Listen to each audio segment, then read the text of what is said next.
Woe to you, O earth and sea. It's the Hop Nation USA Podcast.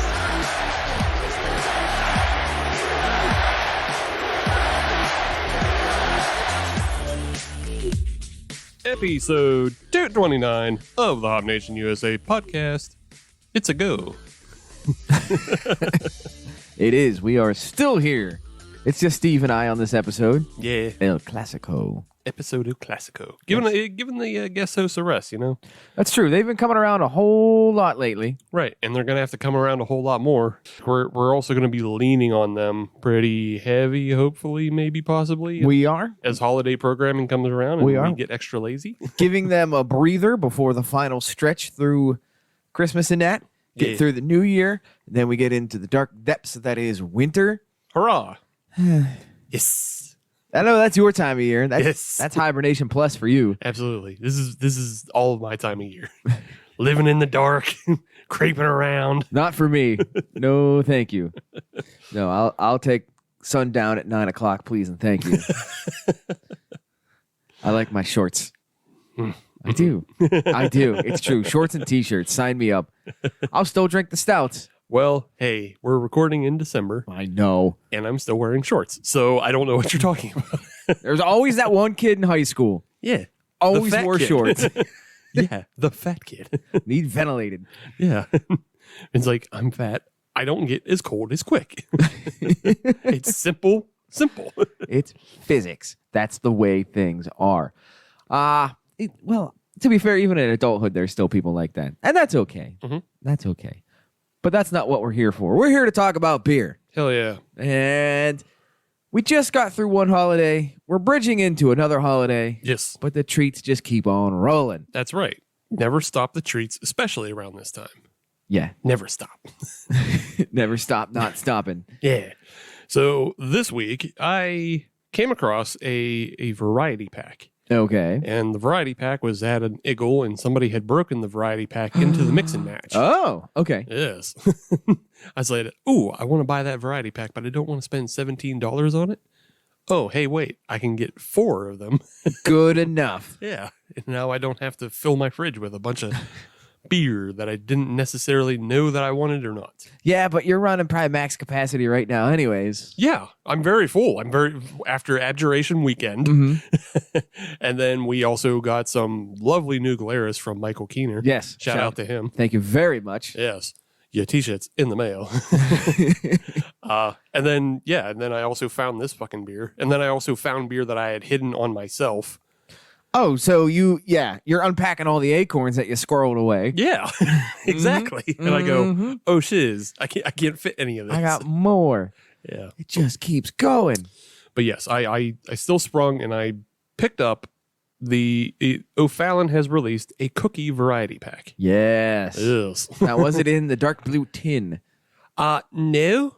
Okay. No, but I think the box might have kind of looked like a cookie tin. I could see that. Yeah, I got to think back. All right. But yeah, I think it actually was looking like a cookie tin. Nice. But yeah, O'Fallon's, for those people who know or may not know, we've talked about them in the past. We've had them on the show in the past. They're that wonderful brewery out of St. Louis. And they're most well-known, I would say, in this area for like their pumpkin ale. Yes. And the chocolate-covered cherry that they put out. Mm-hmm. But also like the O'Fallon Wheat. A lot of people like that. Which it's on a lot of people's minds. Yeah. But so we're going to dig into some cookies. Yeah, we're going to do all O'Fallons this week, and it's all cookies. And we're doing 3 of the 4 variety pack. Because it's Fatty Boy Month. Hell yes. We're just going to keep right on rolling. Yes. And we will be drinking the biscuit counter. The biscuit counter? Yeah. Well, we can't say drink the cookie table. Oh, that's right. That's not ours. No, it's not. Nor should it be. So we'll default to the British biscuit. Yes. The biscuits. Yes. We'll be drinking the biscuit counter. All right, let's get our pinkies out. What's the first one in our foray? So the first one is in partnership with supposedly, I guess, a very famous St. Louis cookie company. It is the O'Fallon's Dad's Original Oatmeal Stout. Oh, And so okay. it is, meant to copy Dad's original oatmeal cookies. So I guess that Dad's is not a root beer company out that way. It's a cookie company. It can be both. It could be both, but I don't know. Maybe they don't get Dad's root beer out there. Well, that's a damn shame. Yeah, that would Sorry suck for for them. sucking, St. Louis. That's that's Fago territory.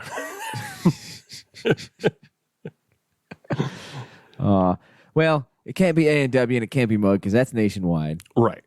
Yeah. Those have permeated. Yeah. I don't know. Is Barks?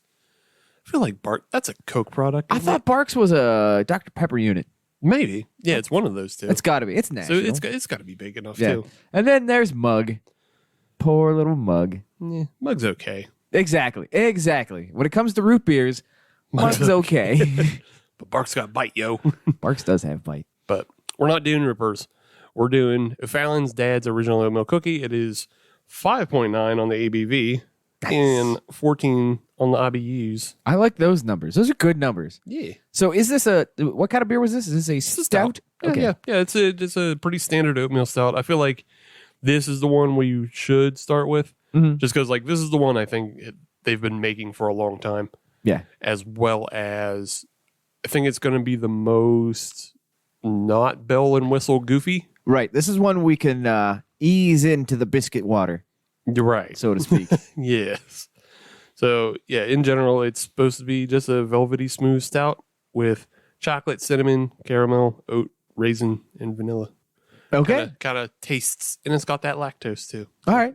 Very good. Let's pour it up. Okie dokie. We've got our first cookie beer poured up of the evening. My Felons. Ophilins. Overlands. It's a stout. But you know what? It smells like a classic stout. Yeah, it really does. It's an old style, not old style, Not old style. an old style stout. Old world. There you go. Sure. Wow. I enjoy that. That is surprising. In what way, Steve? In what way? Well, like in a good way, but like you were saying, it smells like an older style of stout because like oatmeal stout is one of the 10 beers you had to choose from back in 2007. Yes, it was. Yes, it was. So I expected something just more kind of flat and base. And this is not that. There's a lot of cinnamon and raisin in there. Mm-hmm. And I can detect a little bit of the lactose kind of smoothing everything out as well. Yeah. Yeah, it is a lot creamier than those old 2007 stouts. 2 more years, those 2007 stouts can drive a car, Steve. Beep, beep. What was that? That was me. I don't care. All right. That was me not caring, so I just make a car noise. You just meeped? Yeah, make a car noise. Our audience is not 16 months old, Steve. I'm not a person who gets We don't beep beep at them and pat them on the head and send them on their way. Sure we don't. All right, some of them we do. Yeah, no, I'm not a person who gets, I don't know, flustered by the fact of my impending doom via age. Hey, you know what? I'm already obsolete. I don't care. We're all obsolete. Yeah. If you're listening to this show, you're obsolete. Don't say that. Mm, I think we got a couple young listeners out there. you think so? Yeah.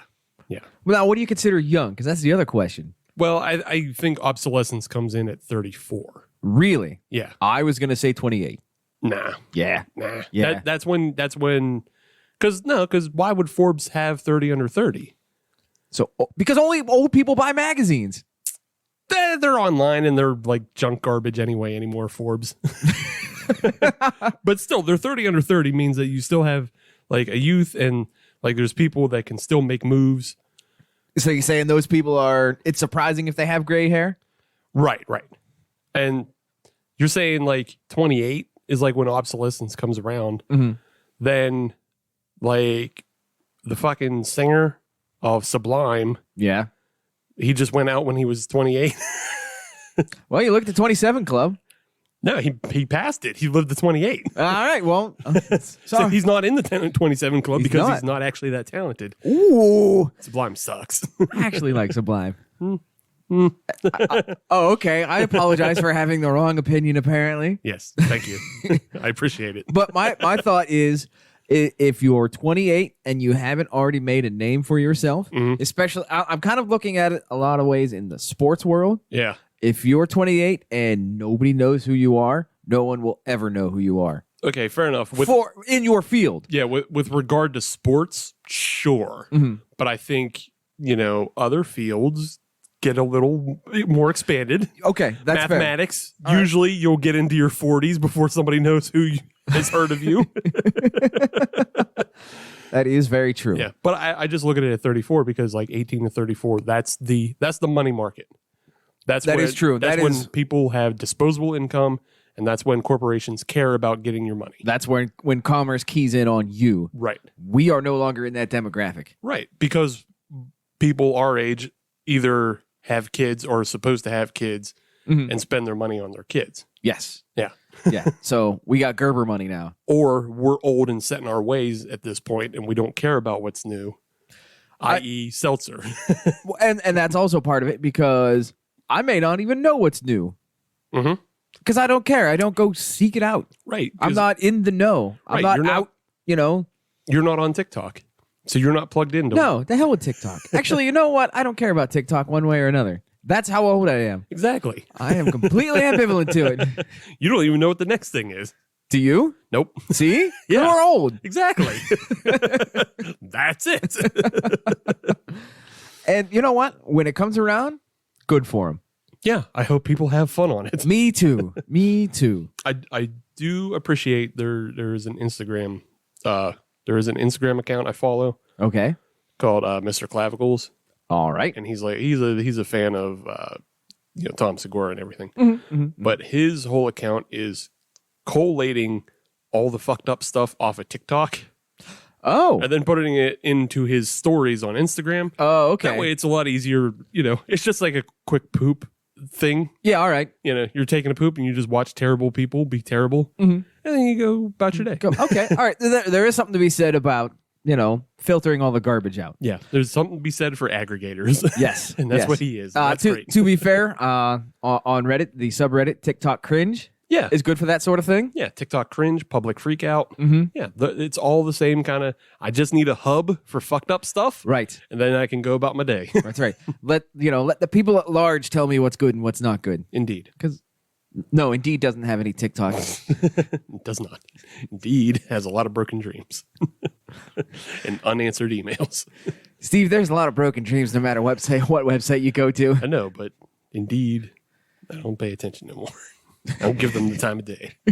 Just won't even. That's why the phone ain't ringing. That's right. Just don't even. But yeah, something good though. Yes, this beer. This beer is good. I'm enjoying it. Mm-hmm. It's again, it's only 5.9%, so Yeah. pretty easy to put down. And it's not overly sweet either. It doesn't. No, and it's not obnoxious in its way. No. It's just sort of goes about its business. Yeah, I'm just more taken aback by how good the cinnamon and raisin flavor is on it. That's all. Yeah, it works really well. Yeah.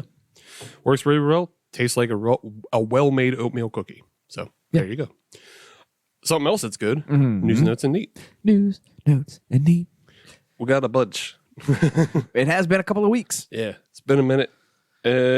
Big news stories, obviously, and we'll touch on them just because everybody else has.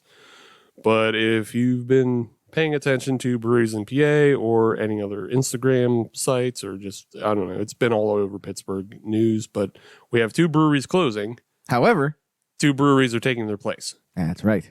So good and bad, bittersweet, as some people would say. Although, to be said, 2 breweries closing is a bit of a misnomer.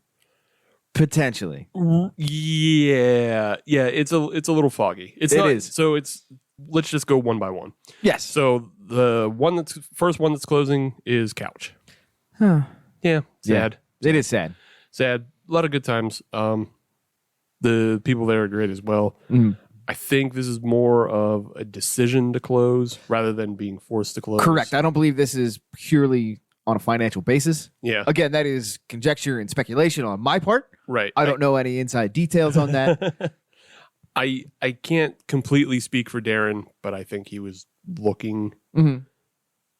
looking for another solution. But Yes. I can't completely speak for him, and maybe we'll be able to get him on for holiday programming, and if he wants to talk about it, he can. If not, We'll just sit around and drink beer with them. That's cool too. yeah, we'll see what we can do. But Couch is going to close, and they're going to run basically a 12 Days of Christmas event to empty their kegs and make room and make way. Their official close date will be Sunday, December 19th. A week before Christmas. Yeah. So check calendars for that, though, like what their open times are, because they're doing like private events throughout that. But yeah, they're going to close up shop, move on, and make way for Tortured Souls Brewery, Yes. which is Scott and Angela Wyman. Why do those names sound familiar? I don't know. Okay. They just do. I don't know. They sound like pretty average names to me, so maybe that's why they sound familiar. But Maybe I'm thinking of Scott Weiland. maybe, yeah. That's gotta be You're it. thinking about STP again. I am. You love your 90s. Think about Sublime and STP. Can't get over it. It's true. It's true. I want to go fight some foos here in a minute. But Scott and Angela, they've been interested in the craft beer world, and they've been kind of touching on the idea of getting into a brewery. And this opportunity arose because, as I said, Darren was looking to pass his brewery on. So it's kind of a turnkey operation. They'll be able to keep everything that Couch had built. Yes. The interesting thing is they had already kind of been working in collaboration with Couch. So if you went to the Big Pour, you may have seen Tortured Souls at the Big Pour with Couch as they brewed up one of their beers, the Endless Void, a black IPA. That's right up your alley. Yes. Yes, they're already winning fans in me. Their whole theme is very spooky. And then they have a black IPA called the Endless Void. Yeah, that's wheelhouse. Right There. Yeah. It might just be a theft of mine. They've been listening to the show. Yeah. They understand. Right. They understand Steve. Yeah. But yeah, in general, a lot of their beers seem to be spooky themed, and their whole thing seems to be spooky themed. So I don't know. Maybe Couch will look a little bit like what's the bar? Jekyll and Hyde's? Jekyll and Hyde's down on the south side flats. Yeah. Maybe they make it a little Jekyll and Hyde themed kind of tap room. Maybe they make a flaming Dr. Pepper beer. Maybe they do that too. Or maybe they just make flaming Dr. Peppers. Hint, hint. Yeah. Not so subtle. Hint, hint. I think Couch had a liquor license as well, didn't they? I think so. So yeah, maybe they could sell, flaming Dr. Peppers alongside their beers. Well, I mean, we've had Dr. Pepper beer before. Mm-hmm. Yeah. And I would like to see that continue. Yeah, I'd like to see somebody try that again. In a can. In my hand. Somebody try that. In my living room. But yeah, best of luck to them. Yes. I know, I don't think I didn't find an official date of when Tortured Souls is going to officially open or take over. I assume obviously 2022. Right. We'll say early 2022. Yeah. That's a couple of months span Right. to get the red tape cut down and everything. Yeah. So Get the lines clean, get fresh beers in there. you've got till April. We'll say April 15th. Yeah. Tax day. Yeah, don't make liars out of us. That's right. They're not even open. We're already giving them subtle threats. Yeah. It's important. It's important to keep these breweries in line. Welcome to Pittsburgh Craft Beer. But yeah, and then also, best of luck to Darren and whatever his future endeavors are. Yes. Yeah, he was a really fun dude to hang out with, and he's a really cool guy. I have a beer with him anytime. Yeah, and just a nice person all around, and he created a very welcoming space in Couch. Yes. So I wouldn't be surprised to see that continue on. It almost has to, because I wouldn't want to move all those couches out of there. Right. Why would you clear all that space out to put in those shit stools that everybody hates? The couches are already broken in, comfortable, ready to go. Yeah. The bingo board is there. Yeah, just drape some spooky sheets over them, like some ghosts. Ghost couches. Yeah, ghost couches. Now you got a haunted brewery. Ooh, with flaming Dr. Pepper beers. That's right. So, yeah, best of luck with that. That's one of the breweries. The other one is a real bigger, just been around for a long time, like kind of OG-ish. Yeah.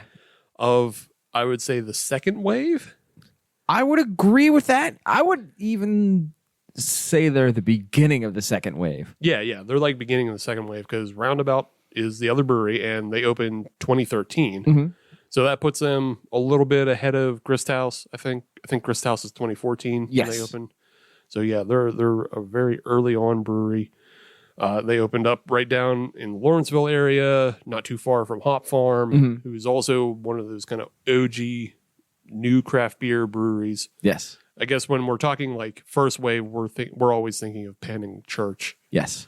But now it's, your mid 2010s is what we're talking about with the second wave. Mid-2010s boom. Yes.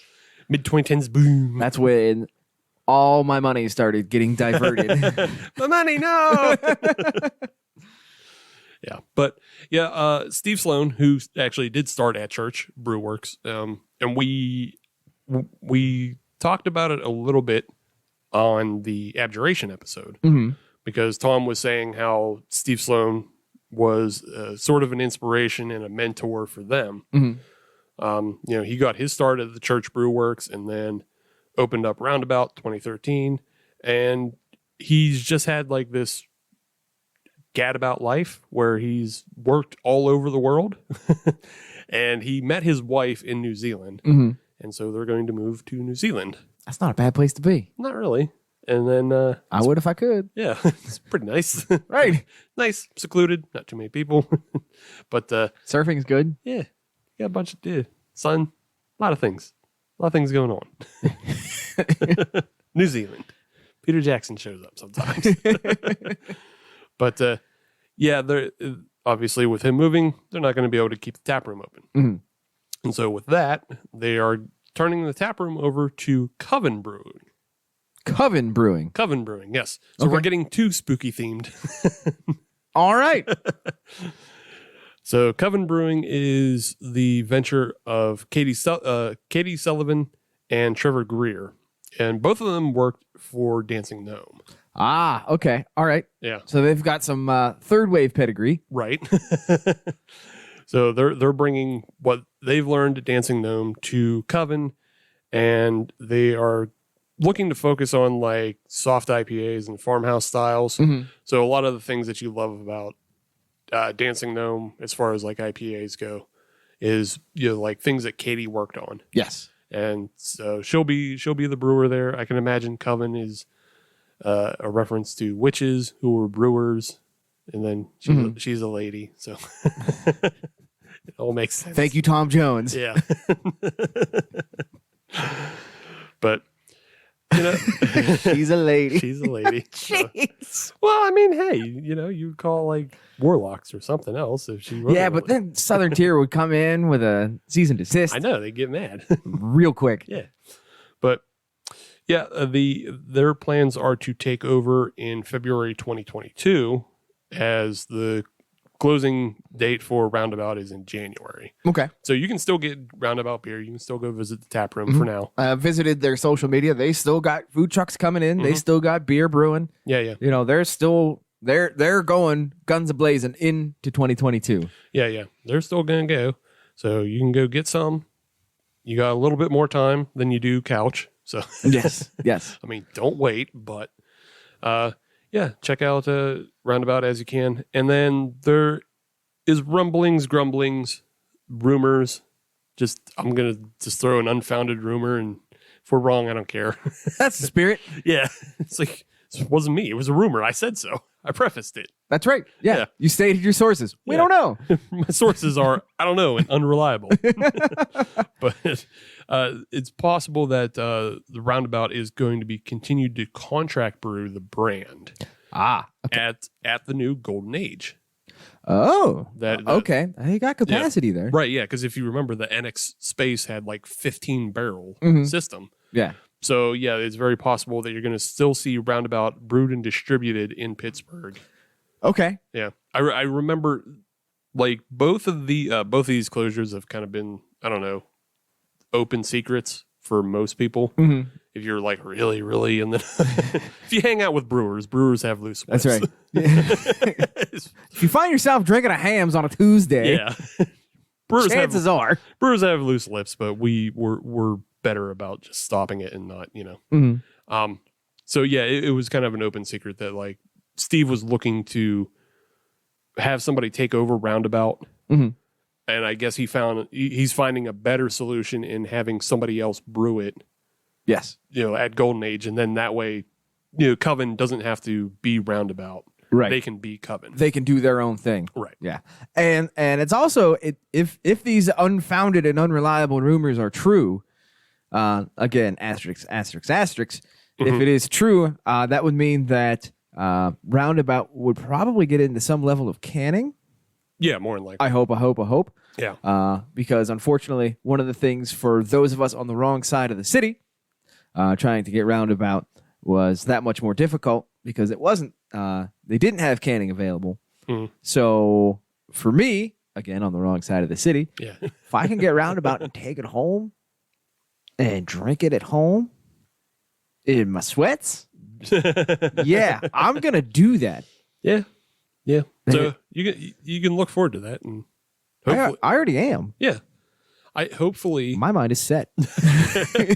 Okay, well, Adam's locked in. Audience at home, you can look forward to this. That's right. I don't need to worry about it anymore. Right. In my heart, it's already happening.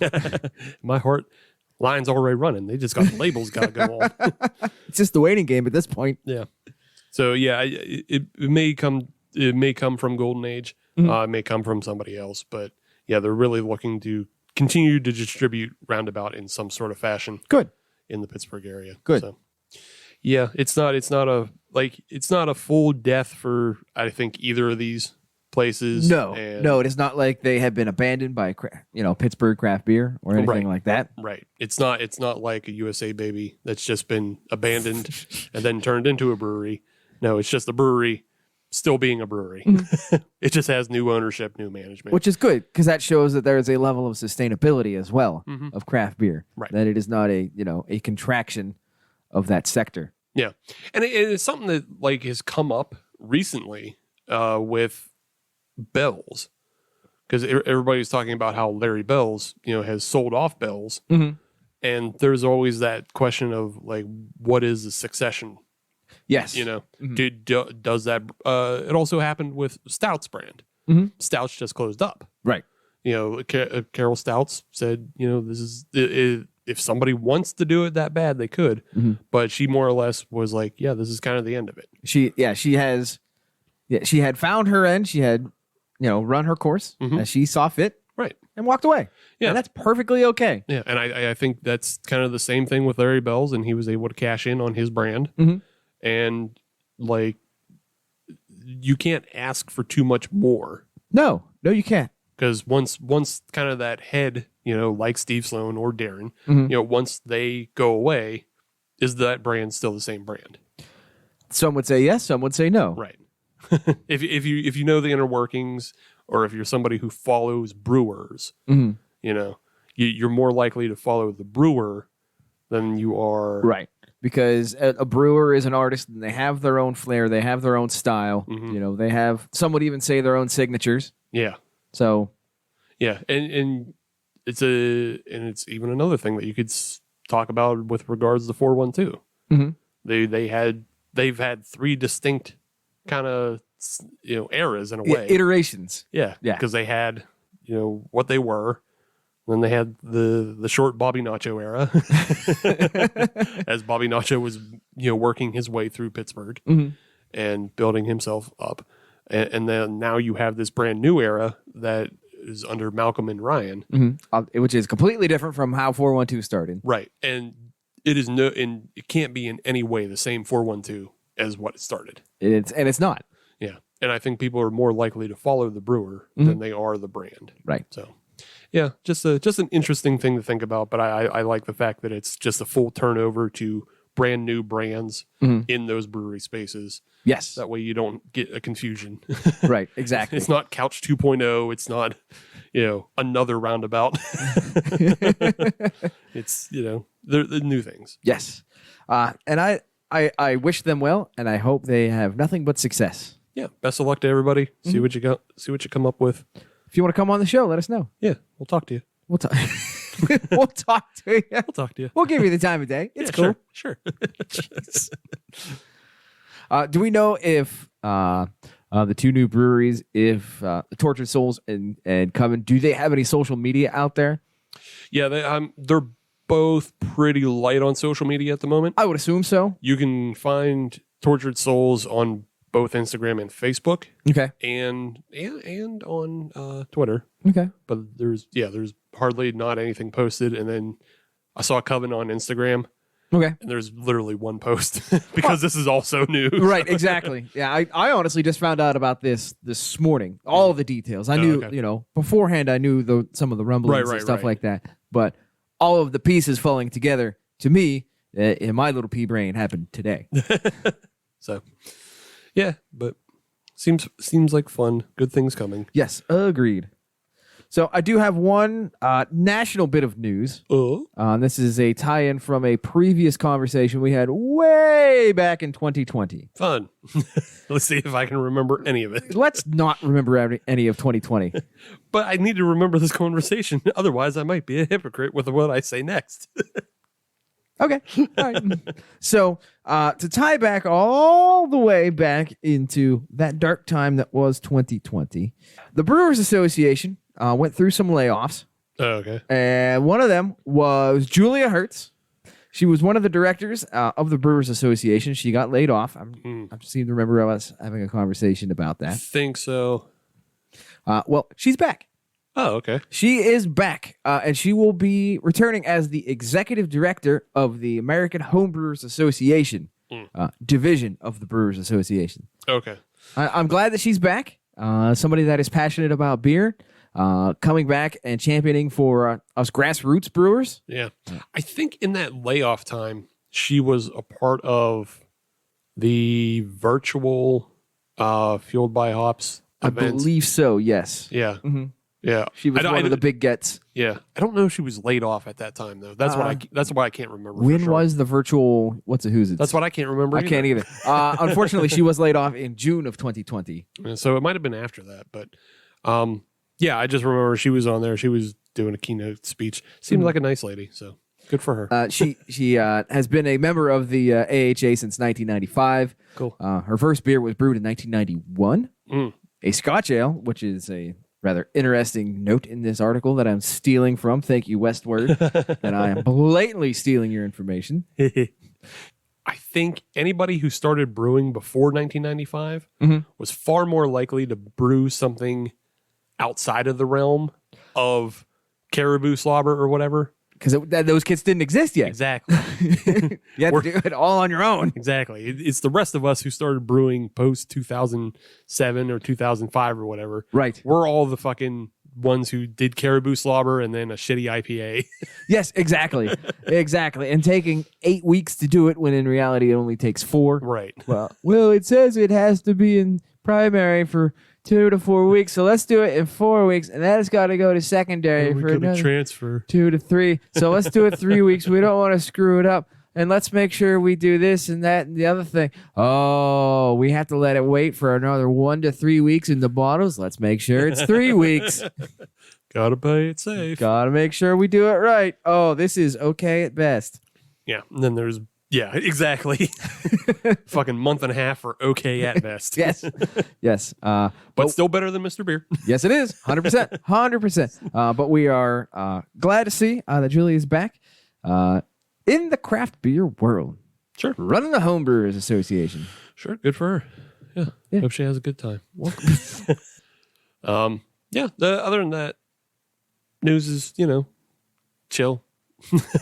I can't think of anything else. Things don't seem to be too fucking wild at the moment. Everybody's kind of settled out because they don't know where the world's going. Aside from that fucking canning news.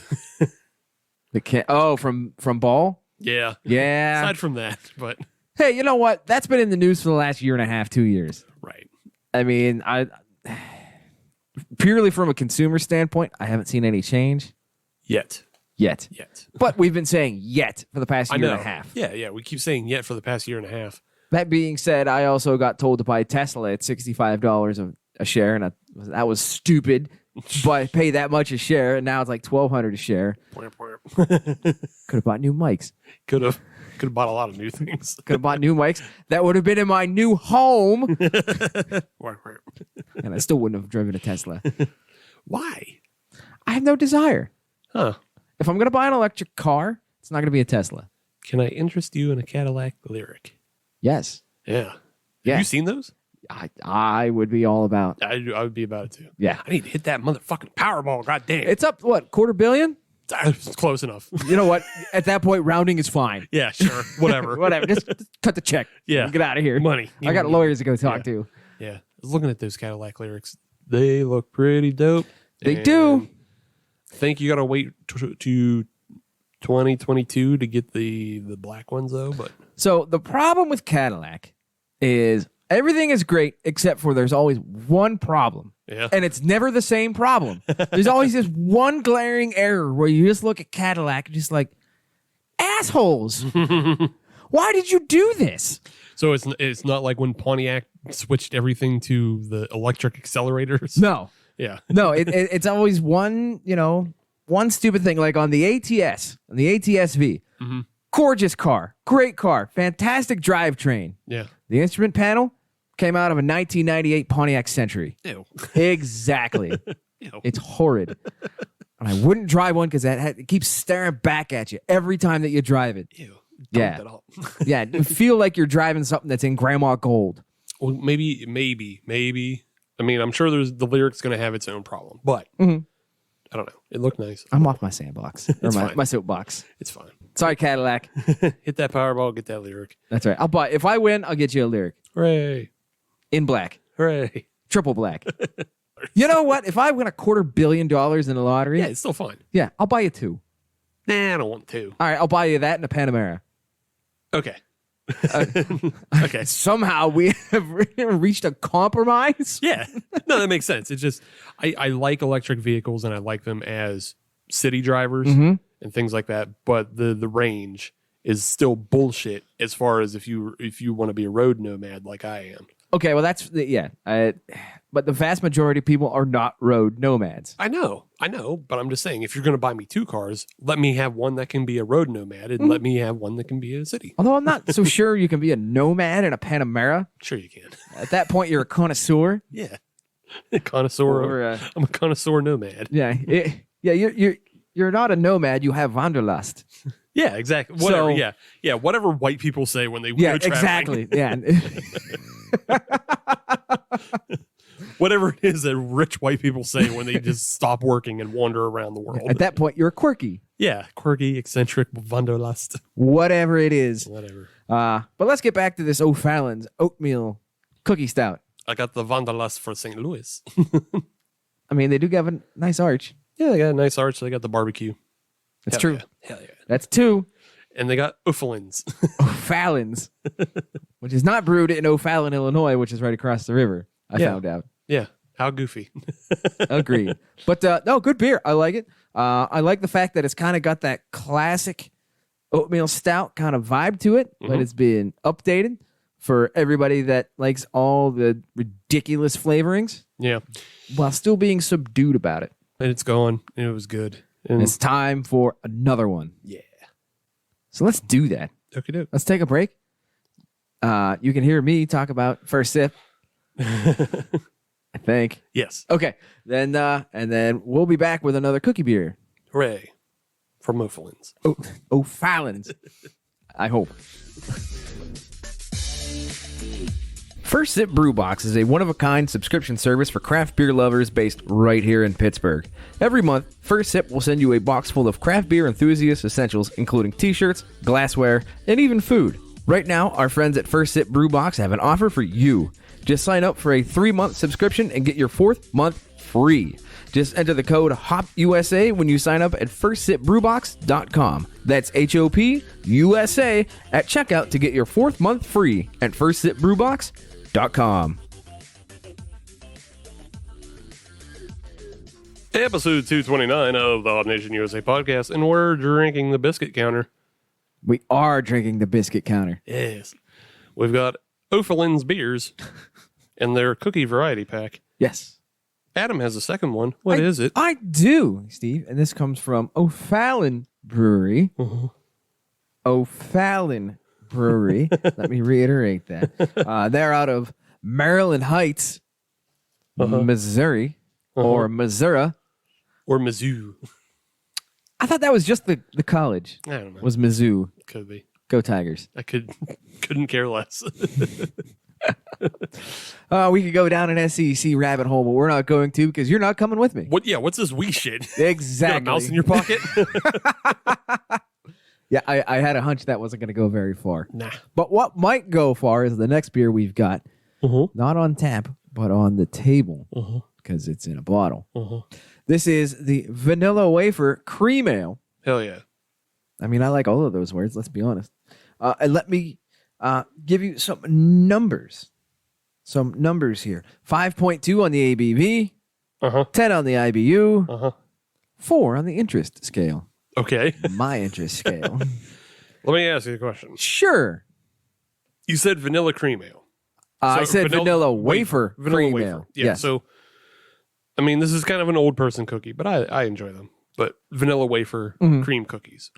Yes. Is this a vanilla wafer cream ale, or is it a vanilla wafer cream ale? So this is a cream ale. Okay. Yes. According to the Untapped, which as everybody knows is the gospel. Sure. I don't know. According to John. Well, according to, what is it, Next Level or whatever? Sure. Whatever the fuck the name of that parent company is. I don't know. Yeah. I don't know. But yes, they are labeling it as a cream ale. Okay. That is the category that it is under on the Untapped. Okey doke. And it also gives a style guide for cream ale on the Untapped listing. Oh. So it's cream ale. All right. So it is not a vanilla wafer cream Yeah. ale. Right. It is a cream ale. Oh, by the way, there's vanilla wafer. Gotcha. There you go. Just wanted to clarify that for myself and the audience. No, that is a good question because I'll admit I kind of had a similar thought process, but then the good people of Untapped, They let you know. they let me know. Yeah. So now everybody knows. Now everybody knows. And maybe they can prod Hop Culture to write an article about it. Oh, they are one and the same, aren't they? Ah, yes. Gotcha. Let's move on. Gotcha. I don't want to talk about it. The IMDb of Amazon Prime. What? Yeah. The IMDb of Amazon Prime. Amazon owns both IMDb and Amazon Prime. I didn't know they owned IMDb. Yes. What? Ruin your day. Haha. Corporatism. Man. Man. Hey, Bezos, buy us out. Sure. Whatever. 15 million each? Yeah. Listen, he makes that in the span it takes us to make an episode. Yeah. Not including editing. There's a good chance I could bully that out of that dickhead. Do that on your own time, unless it works. Unless it works. Then tell everybody. The whole thing is you just got to grab him by the collar and shake him a bit. All these fucking Vulture and BuzzFeed articles don't mean shit. But if you grab him by the collar and say, I'm going to fucking dick you, nerd. So if you do that, I would appreciate it if you took an old Letterman's jacket and ripped the sleeves off while you did it. Like Ogre? Yeah. Yeah. Nerd. That'll make me feel better. Give me some of your money, nerd. You don't even need it anymore. All right, let's crack open this beer and we'll see what it's about. It has been poured. It's good to go. Mm-hmm. Pretty cloudy cream ale. It is, but that's to be expected. I mean, it's got a bunch of adjuncts in it. Yeah. It's got a bunch of shit in it. The term is adjunct, Steve. Shit. SHIID. Yeah. Shit. Technical term, please and thank you. It's strangely got like a fluffy head that's like not dissipating. I noticed that as well. It's sticking around a lot more than I was anticipating, both because as cream ale and it's got stuff in it. Yeah. Shit. It's a cookie beer, you know? Surprising. I'm okay with that. Yeah, I'm fine with it too. It looks nice. On the nose, it's got like a vanilla, It does. but also a bit of an artificial. A little bit. Yeah, it smells a little artificially. It's not obnoxiously artificial, No. but it's there. Yeah. But it's there. Tasting it though, I don't really get much. No, and I feel this is a bit disappointing. A little bit, but And I'll explain why. okay. Because it is neither a vanilla wafer beer, nor is it a classic cream ale anymore. Right. So it's kind of in that uncanny valley Yeah. where it tries to do both, but it accomplishes neither. Yeah, yeah. It's trying to do both, and Yeah. I mean, it's fine. I don't hate it. no, I don't. I mean, I don't hate it either, but it's just it's not doing enough. But then on the other hand, maybe it's not that disappointing because those vanilla wafer cookies are all fucking bland. That's true, too. That is true. And just like everything in this world today, if it's not turned all the way up to 11, it's trash. That's true. And I'm not saying that this beer is trash. That's not what I'm saying. No, you're being sarcastic. I know. But if, anything in this world today, because of the youths, The Utes. yeah, all you 18 to 34-year-olds, You're ruining everything. you are ruining everything. Get old like me. Hurt when you get out of bed in the morning. Please, so I'm not alone. So there's somebody else out there that does that. But yes, if it's not cranked all the way up to 11, just, goof juice, Right.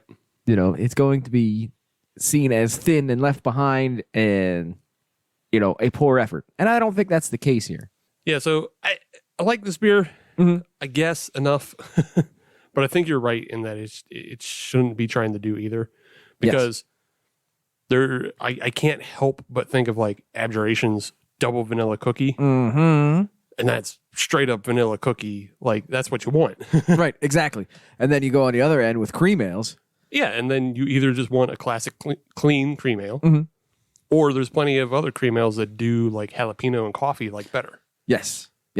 So, Man, I want 11th Hour's Tropical Phoenix again. right? Ah. Yeah. So yeah, you're completely right when you say it just doesn't do it enough one way or the other. Right. So But in and of itself, if somebody handed me another one, I'd drink it. yeah, it's fine. It's fine, but I can tell you, it's not going to win gold tonight. No, it is not. No, it is not. It'll get top 3, though. Hooray! I have a hunch O'Fallon's going to win this one. Oh no! You're spoiling it. People aren't going to listen. Hey, we already got their click. Aha. We're good. Yes. Thank you for the ad revenue, listener. If you went a minute in, we win. But So that's why we don't tell you what beers we're drinking until a minute 5. Gotcha. But If we were really shitty, we'd have the intro longer. stretched out. Nah, I think people would turn it off quicker. I would. Yeah. I know I would. Yeah. But yeah, it's fine. We'll move on from it. Yes, we will. I wanted to get into some more cookie and beer stuff. Go on. Obviously, we're drinking cookie beers. Yes, we are. But have you had beer cookies? No. Okay. No, I have not. I've had beer cheese. Yeah, beer cheese. Beer cheese is pretty popular. I got to tell you something. What's that? I did some Midwest drinking. Uh-huh. I don't know if you saw on the Twitter. Yeah, you took a little family trip, to hang out with the family out in the Midwest. I did. So I had me some 4 hands. Yeah. So some more St. Louis drinking. Yeah, people saw that. But more importantly, there was some Midwest eating. I had Culver's for the first time. Ooh. Yeah. That is good eating. Did you you had a fun time with that? I had me some cheese curds Yeah. and a butter burger. Damn. Yeah. Dang. I felt good about it. Dang. Yeah. Diets be damned. Well, yeah, it was Thanksgiving. Right. Nothing between Thanksgiving and New Year's counts. That's true. Thank God for that. Those are all free calories. They are. They all just disappear. Right. January 15th. Poof. They're all gone. They're all gone. That's why people are only in the gym for 2 weeks. It's true. Yeah. 2 weeks. Oh, we're back to 0. Cool. Done. Back to 0. Back to Everything's Culver's. good. Yeah. Back to Culver's. More Butterburger. Man, I should try to get a franchise out here. I would make a mint. Probably. I'm surprised that we don't have somebody. I mean, I'm sure there's some tavern or something that's doing Butterburgers out here. Yeah. If you've never had a butter burger, go get one. Dude, it's so fucking good. They are. So just along that line, for Thanksgiving, I kind of forewent doing turkey. Uh-huh.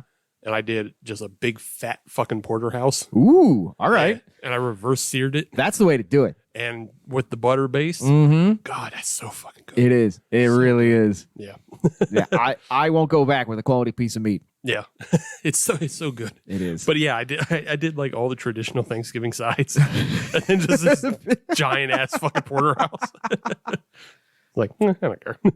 Yeah, I don't think the Thanksgiving police are going to knock in your door. Exactly. What you can do about it? Where's your turkey, non-believer? Heathen. But yeah. So back to what I was talking about before, though. Yes. Beer cookies. Yes. And so I just wanted to talk. I wanted to give people resources of where they could make some cookies involving beer. Go on. There's a number of them. Mm-hmm. So one of the first ones right off the top, there's a cookbook out there that's called Cookies and Beer. Oh, okay. And it was published in like 2015, just kind of right when the whole cookie beer craze was getting... Rode that wave. Yeah. Rode that wave. Things were sort of kicking off in 2015 as far as cookies and beer going. Like 2017 is when Thick Mint first came out. So, yeah. But the book is by Jonathan Bender, and you can buy it pretty much everywhere. It's actually kind of cheap now, like $6 or $7 on the Apple. Oh, okay. $9 for a Kindle. You do all that. Okay. It's not too bad. But it comes with 40 cookie recipes, and then every recipe has a specific beer pairing. I like that. Yeah. So he names, like he gives a name beer. So like an Avery. Yeah. He'll say, get this Avery beer to pair with this. But if you're obviously not in a position to get that specific beer, he'll also just kind of list the style. Right. So, just look for Belgian quads or whatever. But You should just do that in general. well, yeah, you can do that in general. But yeah, just 40 cookie recipes ranging from, like chocolate cookies, holiday, fruit cookies, all up and down the board. It also gives you recipes for how to make beer syrup. Beer syrup. Yeah. Is that similar to maple syrup? Not really, Oh, because okay. you're not tapping anything. Okay. All right. But it's just basically reducing dark beers with brown sugar Okay. to make a syrup. And the whole point of that is to make milkshakes with. Oh. Yes. So when the problem being, not exactly the word, but with you reducing it, obviously you're adding heat, which means you're cooking out all the alcohol, I would assume as well. Yeah. Okay. But I mean, that's going to happen with most of these recipes. It is. Anyway, It is. So, yeah. You're going the reverse way. You're not getting drunk off cookies. You're making cookies beery, but not drunk. Right. But to be fair, if you're going to do milkshakes or something like that, Yeah. real easy. Right. Just go to your local Pinnacle aisle. Yeah. They'll have something there. Just add a shot of whipped. It'll be fine. You're fine. Yeah, but yeah, he's got all these recipes. He's got all these beer pairings, and also I believe he has a little bit on how to use spent grain. Okay. I assume that there had to be some sort of, look into that, because that's something that I would like to try. I always have spent grains. On a homebrew level, I can't call a farmer and be like, come get my 8 pounds of spent grain. Yeah, It's not worth it for them. yeah, exactly. Here, come get this hot bag. Not exactly a text message I ever want to send. Come get this hot bag. It's up to you. It's true. That is very true. Yeah, I do have another resource for that though about the spent grain cookies. Okay. if you're looking for more about that, and it's for free, so you don't have to buy a book. Okay. Free is good. Yeah. If you search Brooklyn Brew Shop, they have a blog, and they have a blog that includes 9 spent grain cookie recipes. Ah, okay. So it's just everything, a lot of the favorites, like the peanut butter kiss cookies, very common, especially in our area. Oh, yeah. Thin mints, biscottis, Yeah. and they even have one for the macaron. I do like a good macaron. The macaron, yeah. I don't know how much I would want one, but I would try it. If somebody else made them, somebody that knew what they were doing. Somebody who knows how to make macaron made a macaron. Yeah, because I can't make a good macaron. No, those are fucking super French and delicate. So, Neither of which describes me or my baking style. or really anybody in Western Pennsylvania. No, there's at least one. There's got to be at least a couple French people. Statistically. Yeah, statistically, there has to be at least a couple French people. But Are they delicate? I don't know. That's not for me to decide. Yeah, they might be the real. Jeez.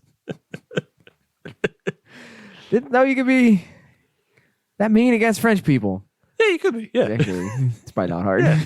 They're just the real mongers, the cheesemongers.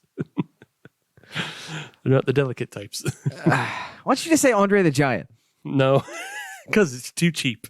That is, you don't want that cheap pop? No, it's a cheap, lazy way to get me into doing the Andre the Giant voice, and I won't do it, and I won't have it. Well, it was worth a shot. I know. Good try, but no. Well, thank you. Thank you. Somebody's got to do it. Yeah. But yeah, check out Brooklyn Brew Shop. You can find a bunch of those recipes for the spent grain cookies. Right on. And then if you're looking for more recipes that are along the lines of using just straight up beer in the recipes, found a number of resources for that as well. Okay. Probably the biggest one, and I assume a lot of people know about it, but maybe you don't. So I'm going to say about it. Please do. She's called the Baroness. Okay. And basically, she just has you can just go to thebaroness.com, and her website is just full of beer recipes. Right on. So it's not just cookies, and it's not just desserts. I mean, it's everything. Everything. Yeah, it's every fuck thing. But yeah, she does have a lot of cookie recipes on there. And, a lot of them are kind of like what you would expect of, adding stouts to chocolate chip cookies or Mexican hot chocolate cookies. Right. I think, it seems pretty obvious to do stouts in cookie. It does. In cookies and desserts. They go very well together. Yeah, they go hand in hand. She does, though, have ones that aren't necessarily that. Okay. She has a Snickerbrudels. Snickerbrudel. Snickerbrudel. That's a good name. Yeah, it's a good name. That's a real good name. But it's made with IPA. So change it to a brown ale. You'll be fine.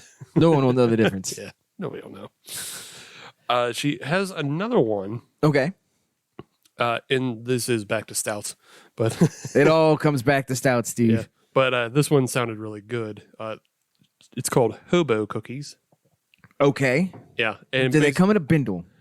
They can. That's up to you. This is true. And I am a man that enjoys a good presentation. Yeah. If you want to give out bindles of Hobo Cookies to your friends for the year, you can.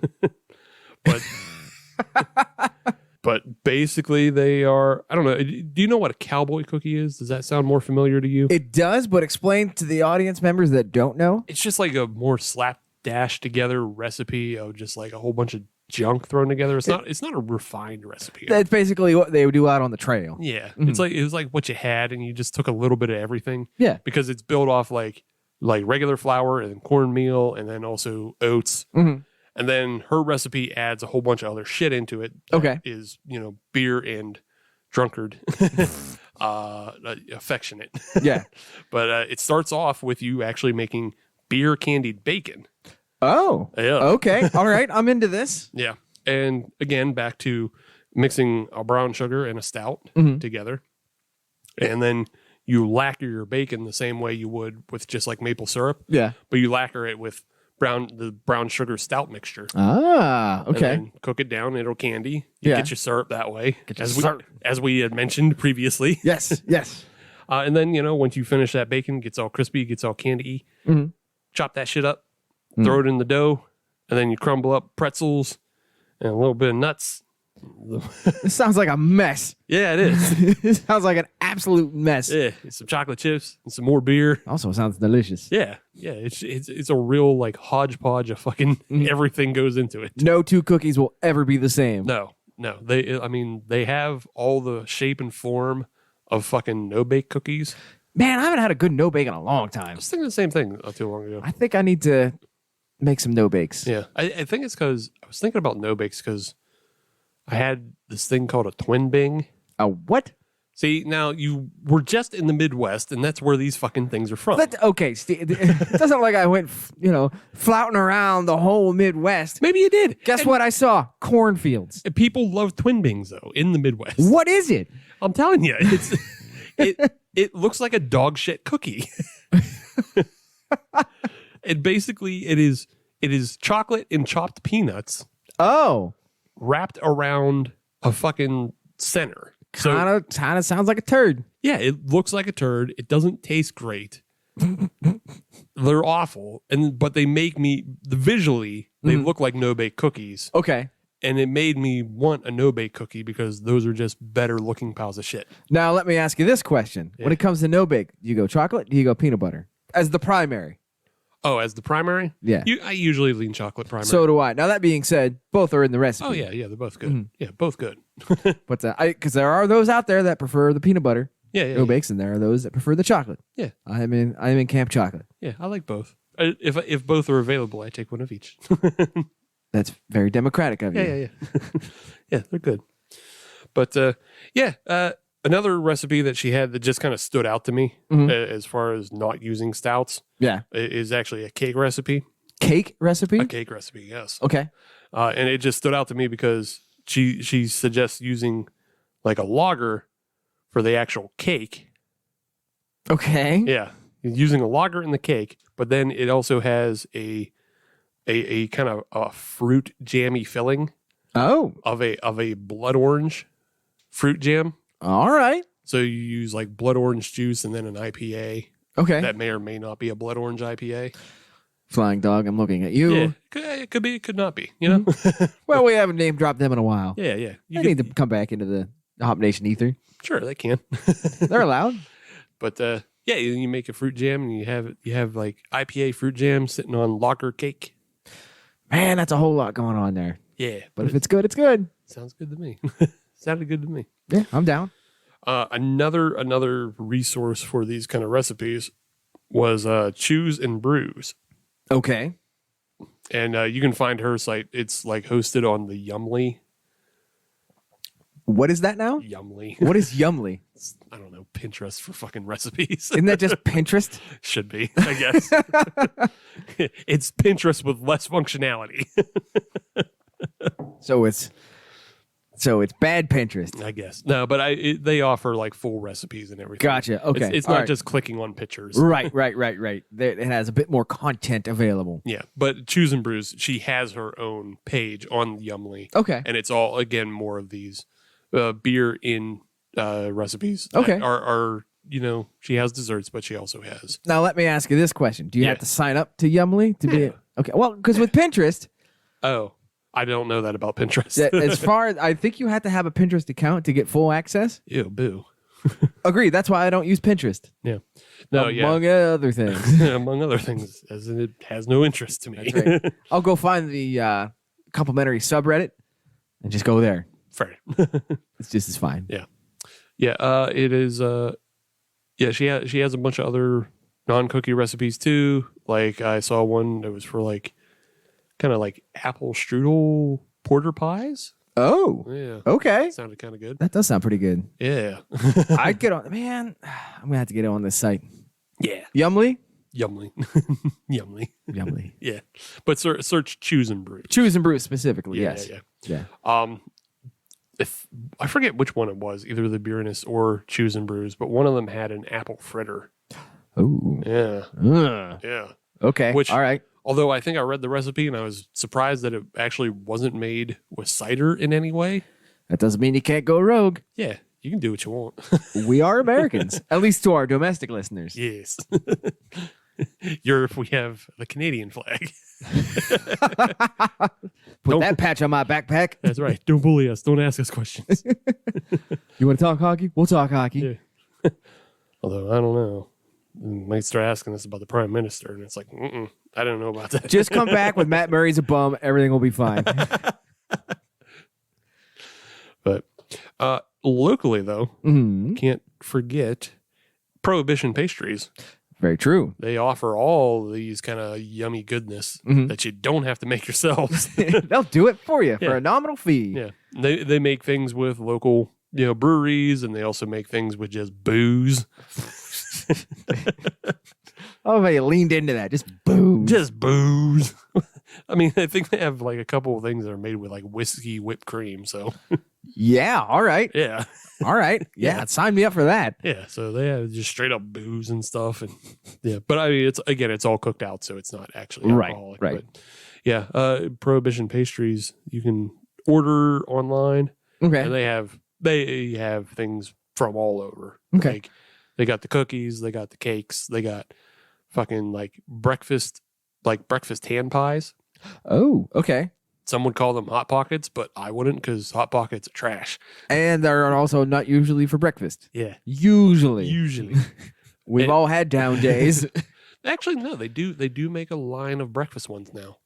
I say again. Okay, hold on. But like, actually, the breakfast ones aren't as trash. I could see that. I was surprised. I tried them because they were on sale, and I was like, Fine. Yeah, I like kind of gave up, and I couldn't find the breakfast burritos that I wanted, and they're like, it's pancake, bacon, and eggs, and I was like, I'll try it. You can't screw it up. Yeah, it's like, how bad can you fuck this up? And they didn't, so it was Good. It's all they're all better than lean pockets. right. Lean pockets suck. Ugh. But to bring it all the way back around, those hand pies do include beer cheese. So they're bacon, egg, and beer cheese. Nice. Yeah. Nice. I do like me some good beer cheese. Yes. But yeah, those were just kind of resources. And, we're getting into the holidays. We are. People like baking cookies in this area. So, And if you want to flout a little bit of your beeriness, yeah. do that. Yeah. Or if you're a home brewer and you have fucking spent grains left over.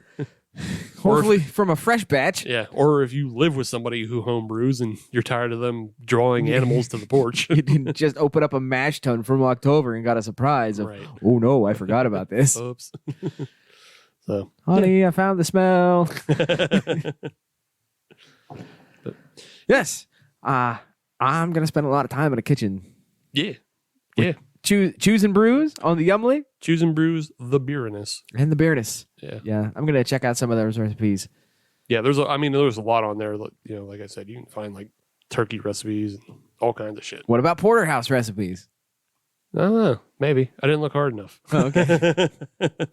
You got what you needed and moved on. Yeah. I was looking for cookie stuff. I wasn't looking for... Completely different part of the meal. Yeah. Man, give it a couple months. I'll come back with the Baroness's fucking turkey recipes. All right, then. We'll get a beer battered turkey or something. Yeah. Ooh. Yeah? You just said the word battered, and that made me think of Nashville hot chicken. Yeah. And now I'm thinking about how to make like Nashville hot chicken with a beer. Probably pretty easy. Yeah, but I'm just thinking like what beer? See, the easy one would be the habanero sculpin, Yeah. but I don't know if habanero would work well with that. I mean, it's hot and hot, but Right. And the other thing is like, when's the last time you even saw habanero sculpin anywhere? when's the last time I saw Ballast Point? Exactly. Like they got bought out by that company, and then you never heard of them again. That billion went. Yeah. Kaplow. Shiz. What would you use? Yeah, I mean, aside from just my own fucking Carolina Reaper nightmares. Right, right. You know what? I mentioned it earlier in the show. Tropical Phoenix by 11th Hour. Yeah. Because that would give it a little bit of a fruity, note to it as well, while still keeping up with the heat. Yeah. You know what? I think in that case, because it's a jalapeno beer, I would probably put it more into the batter to get like the batter crumblies. Agreed. Rather than like the Nashville hot chicken is always goes into that fucking oil dip. Right. That's all hot sauce and oil. So Yeah. I think, I think maybe, brine it in the Tropical Phoenix and then use that brine to make the crumbly bits. Yeah. Yeah. So when This that is chicken talk. we can Cookies go to hell. Chicken talk. Oh. No. We can have both. Okay. We appreciate both kinds. Yes. You can have the Nashville hot chicken sandwich, then you go right into the cookies. Hell yeah. And then you come back to this vanilla wafer cream ale by Yeah. O'Fallon. Oh, Fallon. Not O'Fallon. One more note Yes, please. on the Nashville hot chicken sandwich. Yeah. You could also use that jalapeno beer to make the bun. Smart. Thoughts? I made beer bread one time. It was a disaster. Okay. I'm not doing that ever again. Don't do that. That might discourage the audience from making me spicy jalapeno milk Hokkaido buns. Which I still need to do. Yes. I still need to make milk bread. Yes. Do it. Okay. Everybody do it. Let me judge your buns. Anyway, back to the O'Fallon vanilla wafer. Yeah, I was just cream gonna ale. let that one hang in the air for a second. Yeah, it's a fine beer. I don't hate it, but we kind of already discussed that it's kind of in that valley. Yeah. Yeah, it's in the valley of not doing enough one way or not doing too much the other way. And also it's man, that vanilla artificial nose just bums me out. You can pick it out. Yeah. You can pick it out now. Yeah. Yep, just bums me out. That's okay. Well, yeah, again, like I said, I don't hate it. If somebody handed me one, I'd drink it. But I don't know that I would go out of my way to get it again. It's not going to be the first one you reach for in the variety pack. No, it is not. But every variety pack has a stunker. to be fair, if it was between this and an IPA in the variety pack, because every variety pack has an IPA. Except for this one. This one doesn't have an IPA. Oh, okay. Yeah. Oh, Fallon, you're getting points. Yeah, it's all cookies. Thank you. So it's the stout that we already had. Mm-hmm. It's a Oreo stout, I believe. Okay. All right. Which I left that one off. Well, to be fair, I think we've had the Oreo Speedwagon on here Right. by Hitchhiker before. We've had enough good Oreo ones. I didn't want to start. I didn't Right. want to dunk on something. And we've also had the Dunked by Right. Grist House. Dunked by Gris House and the double dunk by Prairie. Right. Those are all super huge ones. I didn't want to fucking like wind up just dunking on Right. the O'Fallon one and Yeah. be like, this is trash. Yeah, we don't want to do that. I didn't want to do that. We want to build them up. Right. And then the other one that we'll have next Mm-hmm. is something else.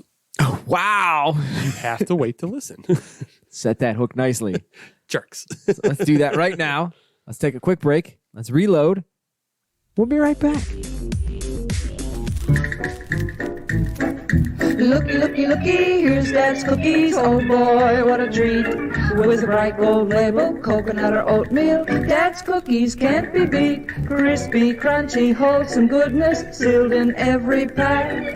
Serve Dad's cookies anytime for a mighty tasty snack. Looky, looky, looky, here's Dad's cookies. Oh boy, what a treat.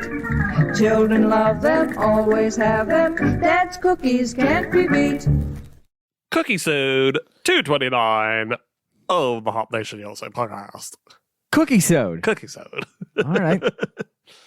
Oh, the Cookie Sode. Oh. That's just, I hate that voice. I know, right? It's just grating. Not even like the good kind where you got cheese.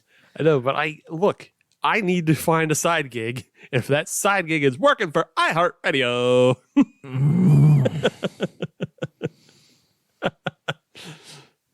I will quit this podcast right now. Got your drive time afternoon. Nope. I will start putting mics away. Just start packing up right in the middle of it. Like, no, goddamn motherfucker. I ain't listening to drive time DVE voice. Some fucking bullshit. Oh, I don't want to listen to the Eagles again. Sick and tired of them. 2 for Tuesday. Nope. All right, laptop's getting closed. WNBC. Third cookie beer Please. from O'Fallon Brewery. Please. Outside of that St. Louis, Missouri. Missouri. Whatevs. Or Missouri. Ozarks. So, no. I don't think St. Louis is part of the Ozarks. But it's outside of the Ozarks. Well, in that case, everything's outside of the Ozarks. I know, gotcha. Creamy peanut butter ale. That does sound delicious. Does sound delicious. And I believe it's probably a takeoff, either just like a peanut butter cookie or maybe even a Nutter Butter. Mm-hmm. Who knows? We might here in a minute. Yeah, it is a golden ale. Mm-hmm. So like I said, no IPAs in the variety pack. Good. And it is 5.5 ABV, Okay. 17 IBUs. These are all steady cruisers. Right. Yeah, it's a good time just chilling out, drinking cookies. Yeah. Yeah. No. Biscuits. Biscuits. My bad.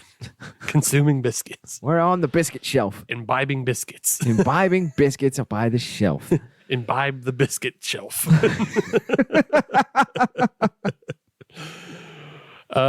So according to the description on the gospel, this is generous amounts of Munich style malt, Mm-hmm. and it is actually has a non-allergenic natural peanut butter. Oh, okay.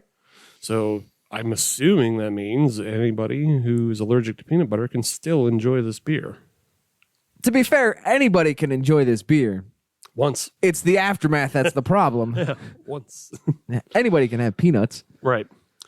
So, yeah, we're going to pour it up. Check it out. Okay. Sounds fun. It does sound fun. I'm looking forward to this one. I'll be perfectly honest. Let's go. Okay. Third beer. Here we go. It looks like a gold nail. It does, which is convenient because it is a gold nail. Awesome. They did it. They did do it. It's also actually really clear. It is. Like comparative to that cream ale that we just had. Mm-hmm. Yeah, this is really clear. Yeah. You could say that it almost looks like a classic lager. It's a little too dark, and the head on it is like completely dissipates because of the, I am assuming, peanut oil. I mean, there's something. a little bit around the edge. Yeah, but Certainly not like what we had with that cream ale. yeah, it just does not hang on. No. One thing that is quite impressive is the nose on this. Yeah, it stank. It stank like peanut butter, It does stank like peanut butter. which is good because I like peanut butter stank. Peanut butter stank coming from the Red Hot Chili Peppers, 2022. See, that created a visual Yeah, of you just, at some sort of, I don't know, rally or something with a giant sign. Just says, I love peanut butter stank. yeah. I don't know what that. Yeah, I don't know how other people would take that, but I don't think you would care. no, I don't think I'd care either if I'm holding a sign that says I love peanut butter stank. Right. It's all right there. Yeah. Yeah. And it's all right here in the nose of this beer. Ooh, peanut butter stank. So, there it is. Okay. I found it. Yeah. Interesting. It is. It's not as peanut buttery as the nose. No. It's still there. It's still there. It's not as peanut buttery as the nose. And I was mostly excited for this beer because not too long ago, Abjuration Yes. had just put out that peanut butter ale for Barrel and Flow Fest. They did. And that one was like, fuck your mouth up full of peanut butter. Yes. It was great. It was good. Well, surprise, surprise. It's Abjuration. Right, yeah. It was fucking great. Yeah. But then also in the past we've had the Rusty Rail Fool's Gold, Yes. which is also really big on peanut butter flavor. And I just like those two beers as comparisons because they're two of the few beers I can think of that aren't stouts with peanut butter. Correct. Because usually with peanut butter, you're looking at the Sweet Baby Jesus. Or just any fucking I think the Purple Monkey Dishwasher by Evil Genius is another one. Purple Monkey Dishwasher. What was it? Shoe Brew put out one that was, basically just a Reese's cup and It was. I think their Shoonami. yeah, the Shoe One of their series. Shoonamis was that. Yeah. So yeah, there's a lot of stouts out there, but there's not a lot of golden ales or light ales or Hefeweizens Yes. that tackle this kind of flavor profile. But yeah, this one tastes more classic, It does. and I think it's just that way heavy Munich malt base. It does. It tastes like a gold nail that has peanut butter in it rather than a peanut butter beer. Right. Does that make sense? Yeah, that makes sense. Yeah. This one doesn't even though it says it has artificial flavors in it and everything, it doesn't come off as artificial Correct. like the last beer, and it just comes off more as a classic beer than something stuck in limbo. Right. So yeah, I enjoy this one. As do I. Yeah. Interesting beer. Wish it had a little bit more peanut butter flavor like the previous beers we mentioned, but otherwise, yeah. Well, I think the other thing is with O'Fallon, it sort of seems like their MO here is MO because they're in Missouri. Is they're going for the flavor, but they're not trying to sledgehammer it down. Yeah, I think it's an attempt at mimicry rather than dumping fucking 8 sleeves of Nutter Butters Correct. in the mash. Correct. Exactly. Yeah, they're not trying to go overboard. Right. And to be fair, I kind of appreciate that. I appreciate it, especially when it works. Yes, when it works. But yeah, because these beers, I could probably have more than one of all of them. Oh yeah, for sure. Because again, none of them have been overly sweet. No. Like even though they're cookie beers, they haven't been like, ow, my fucking teeth. Right. Which I'm okay with. Yeah, I am okay with. me too. Again, we're old. We have sensitive teeth. I gotta put my ice cream in the microwave for 10 seconds. Hey, shut up. I did a little bit of soup. No, I have not reached that point in life yet. Yet. Well, I'll get there one day. Yeah. Would you like to play a game, Steve? Hell yes. Okay. We're going to blatantly rip off a TV show. Oh no. Yes, it is another iteration of Word. Hooray. This is blatantly stolen from, pardon the interruption, one of the only good shows on ESPN anymore. We fucking dare you to listen to our show to sue us. Sure, why not? Yeah, all right. Come on over. Yeah, find us if you can. I don't know. I'd talk beer with them. Oh yeah, I mean if they actually want to come on the show, sure, yeah. Absolutely. Yeah. We'll talk Washington, D.C. beer. We'll talk Chicago beer. Yeah, just don't talk the SEC. You would be left behind. Or the ACC or any of that shit. I don't know dick about butt for as far as that stuff goes. All you know is Penn State good this year? Yeah. All right. Good enough. Yeah. I heard Penn State won again. Okay, cool. Doesn't affect my day one way or another. Yeah, But okay. it doesn't make it worse. I heard Ohio State lost. Okay, good. They actually did this previous week. I know, yeah. Yeah. Yeah. I'm good with that. I'm on the ball. So for the next month, just so you know, Uh-huh. if anybody asks you about college football, just say, go Cincinnati. Gotcha. That's all you need to worry about. Go Cincinnati. Also, Pitt is doing a thing. They are. They're in the ACC championship game against Yeah. Wake Forest, which is not a sentence that has been thought of in the last 10 years. Here we are. Pitt and Wake Forest. I don't know who put money down for that championship game back in August with the bettors. Hopefully they made a lot of money. I don't even know if that was available on the board. But that's the thing. If you those kind of bets, if somebody's willing to take that kind of bet, you make a shit ton of money. Yeah, that's like back alley bookie stuff. Yeah. Like, I'll just make an entry for you. I don't know, 500 to 1. Yeah, 501. Whatever. Sure, why not? I'll take your money, sucker. Oh no, my book. Oh no, I have to pay. Oh why? But yes, congratulations to Pitt. They're doing a thing. I know there are several beer drinkers and brewers in the Pittsburgh area that are happy about that. Yep. Also, on this date of recording, it is 13-9 day. Yeah. If you know, you know. Also, I hate that phrase. I don't. I do. I hate it. I don't know half the time. I don't know. So don't brag about knowing stuff that I don't know about. Like I don't know. But yes, let's get back to word. Uh-huh. So I'm going to give you a phrase, and you have to complete the phrase with a word. Don't worry, I'll Can give do. you the position of where that word should be. Yes. So we'll start off with an easy one. Beer Twitter's response to the annual Bourbon County Stout release has been blank. Ignored by Yeah. me. Oh, okay. All right. I couldn't have given less of a shit this year. Like I didn't give a shit in previous years. I couldn't have given less of a shit this year. Same. So like anything that came up, I don't like. I mostly was pretty drunk Friday. Good. Yeah, I know. I saw your Twitter Yeah, and the corporate Twitter. yeah. It's pretty drunk Friday, so I wasn't paying a whole lot of attention to the Bourbon County release. Mhm. It's just an inevitability at this point, and just get over it.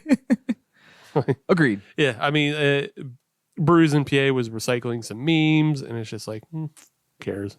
Mhm. Like it's, I feel like it's beating a dead horse at this point. It kind of is. Yeah, Because I'll be honest, I'm pretty sure I saw more people that were making posts against the release right. than those that were excited for the release. Yeah, and you know the other thing that like kind of bugs me a lot I'm listening. about this is I see a lot of anti-Goose Island posts, Mhm. but I know for a fucking fact that there are a shitload of breweries doing their own Black Friday releases. Mhm. And why aren't you just propping those up more? Right. Don't complain without having an alternate solution. Yeah, or just like don't complain at all and just constantly push, Mhm. the constantly push the thing that you want. Right. To be fair, I will give some credit to breweries in PA. Yes, they threw out some maymays, but they also did promote, Pennsylvania Friday releases. Oh yeah, them for sure. Yeah, yeah. Like yeah, I don't want them to like think that we're bagging on them. No, they did the right thing. Yeah, I don't like. I couldn't care less about like the memes that they threw out bagging on it, but they absolutely 100% are always promoting. And it's just, I feel bad for them because their fucking Facebook group is just always inundated with people running in with the fucking Bourbon County Stout that they bought and not the fucking local that should have been. That's why everybody should just quit Facebook. Oh, well, yeah. Quit Meta. Oh, yeah, it is Meta now, isn't it? Don't go in the metaverse. Ugh. Yeah, like, how do you not hear that and like cringe and like have your skin crawl? All it is one step closer to getting to whatever the world was in Ready Player One. Right, but it's going to be the shittiest version of Ready Player One. It's going to be the movie version rather than the book version, which still wasn't much better. Yeah. And then think about like the people who are going to be strapping on their Oculuses and just thinking about like, I can't just not laugh thinking about people in their mid-50s sitting in their fucking shitty chairs, like arguing with each other in the metaverse about fucking vaccines and stuff. And it's just Stop. throw these people down the well. What are we doing? Stop. But you know what that reminds me of? That reminds me of pandemic times whenever we were doing the podcast over Zoom. And I was just sitting in my kitchen by myself. Right. So if anybody walked in, all they heard was a one-sided conversation. Exactly. Of me just yelling at my computer over nothingness. And then that's what the future is now. I hate the future. Yeah, the future sucks. It does. We fucked it up. I don't know how it happened, but future sucks. Man, I didn't. I was picking up trash the whole time. I put it in my pocket. I don't know. Put it in the trash can where it belongs. I didn't help. Well, all right. I made memes and shit posts, so I didn't help. But yeah, I think maybe the initiative for people in 2022 should be to promote Black Friday releases more. Agreed. From locals rather than wasting your breath on the fucking giant conglomerate that's going to be doing it. Right. For, in perpetuity. Sometimes if you ignore it, it'll just go away. Yeah. I know I shit posted something. I'm sure you did. And so it might sound a little hypocritical for me. And I know I shit posted something, but the year before when Couch was still doing their blackout. Yes. I think we were pretty big proponents of that event. Agreed. Rather than talking about fucking Goose Island. Just go over here rather than over there. Right. Yeah. Yeah, just because like Couch put out some great fucking stouts that year. And I miss. Yeah. My word was predictable. Everybody saw that coming. Right. That there was going to be some backlash. Yeah. Justified or not. Yeah. It's a layup dunk. It is. You can't have a layup dunk. Yeah, you can. Either it's a layup or a dunk. Hey, you make a layup, you miss, and then somebody dunks. Oh, okay. Yeah. All right. It's the world's shittiest alley-oop. I synced it. Sounds like a clang if you ask me. Yeah. All right. You ready for the next one? Yes. All right. Your next phrase is Sheetz' return of its donut beer is blank. I don't know. Missable. Okay. Yeah. So for those that are not aware, Sheetz is a local gas/convenience store. /hoagery. It is man. When you win the lottery and you don't open a hoagery, Yeah. we're gonna have words. I'm for sure going to open a hoagery. It'll just be called the hoagery. As it should be. Yeah. As it should be. But yes, Sheetz is a Western Pennsylvania-based hoagery / gas station / whatnotery. And they teamed up with Wicked Weed to do their is that beer. what This one is with. They did it last year. They did it with Wicked Weed last year. Maybe that's why I just You consider didn't it care? missable. Yeah, because I know not the last donut hole one, but the last beer they did was with Platform. Right. So it seems like I guess they're just exclusively pairing with AB InBev now. Apparently, which I find greatly disappointing. Yeah, and that's the bummer of it all because for the people who don't know Western Pennsylvania or Pennsylvania culture in general, there is a war. There is a culture war 100%. between Sheetz, which is our side of the state, versus Wawa. Yes, then the eastern part of the state. Wawa is the eastern part of the state, and then they fight a little bit in the middle. And Get-Go gets the scraps. Yeah, Get-Go gets the scraps of Pittsburgh. Right. I mean, they do have better hoagies. They're Italian. They're Italian hoagies. Bomb. But yeah. So the thing is, I always appreciated Wawa more, even though I haven't had any of the actual collaborations. But they've pretty much always stuck with 2SP. Right, which is a Pennsylvania-based brewery. Right. Yeah, they're a Pennsylvania-based brewery, and they usually, especially do it around holiday time. They do a Black Friday release, actually, I think, of coffee stout, and then they have variants of that coffee stout. Sheetz seems to have no fucking loyalty. No, and I find that somewhat disappointing. Yeah. Because there's so many good breweries, and it doesn't even. You know what? That would be a good way to kind of tie in the east end of the state to kind of draw people in. Mm-hmm. You know, grab somebody like, I don't know, Tired Hands. Free Will imprint. Free Will. Yeah, I don't care. Yeah. Grab somebody who's out there. I mean, like, sure, you're not gonna win fans again in Pittsburgh, but if you want to win the war, then you gotta fight it on the front. That's right. You don't have to fight it at home. You gotta fight it out on the front. But they're not doing either. Like, they used to pair with some Pennsylvania breweries early on. Now, the one caveat to that is Sheetz does have locations in North Carolina. And Maryland and Ohio, other places. Agreed. Yeah. But what I'm saying is, with Wicked Weed, originally was based in North Carolina. Obviously, it's under the AB InBev umbrella. Right. So I could see the thought process behind that. But bring it home, boys and girls. Bring it home. Yeah. At least just do a different release. Do 2 releases. Yeah. Do one with your big corporate master, and then do one with the fucking little guy. Yeah. Home in Pittsburgh. Give us something that we can be proud of. That is a very well put. Yeah, because the other side of this is the Sheetz beers that I've had have not been very good. Mm-hmm. They made like a hot dog IPA, yeah, which is just gimmicky. It is. I think they threw probably like a pack of hot dogs in a fucking 7-gallon or 7-barrel fucking whatever. When you make a hot dog beer, you're not looking to win awards. Right. You're looking to be silly, but they're not impressive, and they often have like very strong artificial flavors in them. And it just I have not loved any of them. In fairness, they're cheap. Yeah, they are. They are. They're cheaper than kind of like a lot of craft. I think you can get this holidays is what it is. I think you can get a 4-pack or a 6-pack for $7. $7.99. Yeah. So it'll get you drunk. Yeah, it's cheap, fucking sweet, artificial beer. It is. Brewed by AB InBev. That's about it. Yeah. Again, missable for me because I just spaced out on these collabs. Right. They don't tickle my fancy. Yeah. My word was forgettable. Same basic thought process. Yeah. It's a blurb in the news. Nobody's going to be talking about it. Yeah. We say all this Sheetz with love. We do, because we hope and expect better from you. Yeah, we want you to do better for Pittsburgh and for just your brand in general. Yes. We believe in you. I love your meatball subs.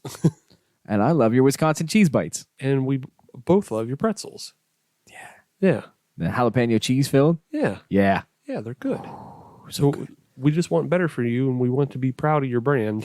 If you want to make me a happy boy, just get me a jalapeno cheese pretzel and a large order Wisconsin cheese bites. Yeah. To my door, and then leave me alone. And then don't talk to me. Yeah, for at least half an hour. I'll be happy. I will be happy with that combination. Yeah. Yeah. Because that is the business. Yeah. That is the business. On the plus side, I will still say that Sheetz' line of sodas, I haven't gotten into it. they're kind of fun. Okay. And I feel like they could do like a sour series. Man, if only there was a brewery in Pittsburgh I know. that knew how to do that sort of thing. That knew how to do candy soda sours. Yeah, I don't know where you could find such an outfit. Who fucking knows? Man, first search high and low. The one thing is I don't think they can handle the fucking Probably volume. not. Probably not. Can't do the volume. Oh But my it's goodness. a fun thought. Just gotta start for your ABCs. Yeah. But yeah, it is nice that Sheetz is found a way to replace Faygo. Yes, that is a very good point. They can curb your Faygo cravings. Yes. So, Are you ready for your next one? yep. It's blank that Esquire magazine recommends only drinking the first half of your beer. Laughable? It is. What the hell does that even mean? So there was an opinion piece written for Esquire Yeah. about a week ago, and they basically stated that the entire reason that you drink your beer is for the first half of the beer, and that the second half is useless because it is too subjected to outside forces such as time and heat and distractions and things like that, so that the second half is not nearly as enjoyable as the first half. It sounds like they're drinking shitty beer. So only drink the first half. It sounds like they're drinking fucking shitty beer. Kind of what I'm thinking. Yeah.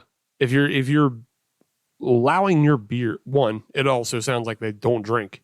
Because if you're letting your beer sit so long that it becomes displeasurable in how warm it is, it's too long. It is. Any beer that prides itself on its coldness Yeah. says it all right there, because Yeah. cold beer has less flavor. Right. Cold beer is not trying to be distinguished by its flavor. It's trying to get it in your body. As fast as possible. It wants to be inside of you. It doesn't want to sit out. That's right. That's why those mountains are blue. Right. The flip side to this is something we talked about last week on Stoutsgiving, is that Utopia's barrel age. Yes. Serve that motherfucker at 32 degrees.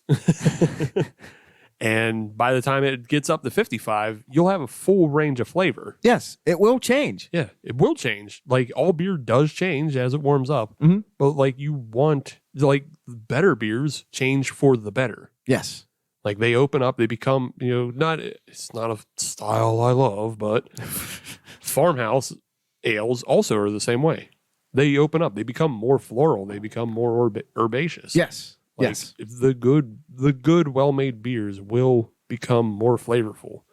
Esquire doesn't know their ass from a hole in the ground. I'm hoping that entire article was satire. It wasn't. I hope it was, though. I hope it was tried to be made tongue-in-cheek for a joke that I didn't understand. I hope that I'm too dumb to understand the joke. No. The joke is that, like Forbes, those magazines will print anything for clicks. That's true. So, that is true. And that is a bit clickbaity, kind of like Barstool putting out Home Alone 3 as the top 10 Christmas movie of all time. Right. That drew everybody in. Yeah. It worked perfectly. Yeah. Perfectly. You fell hook, line, and sinker for getting mad. There is no real journalism anymore because people won't pay for it. Right. With the exception of, like, there is like a website that is specifically for paying journalists. I forget the fucking name of it, but Reuters? no. Oh. But I mean, you essentially sign up for newsletters or whatever. You sign up for articles. Articles like investigative journalism. Right. See, there is not nearly enough of that anymore. Yeah. But there is a website specifically for that. Oh, okay.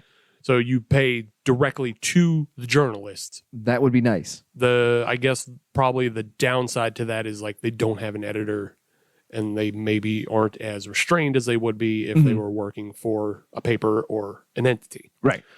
Ups and downs on both. The other side, but the big problem is you have fucking Esquire and Forbes and all these other, like, even the Wall Street Journal I've seen print some fucking goof ass shit.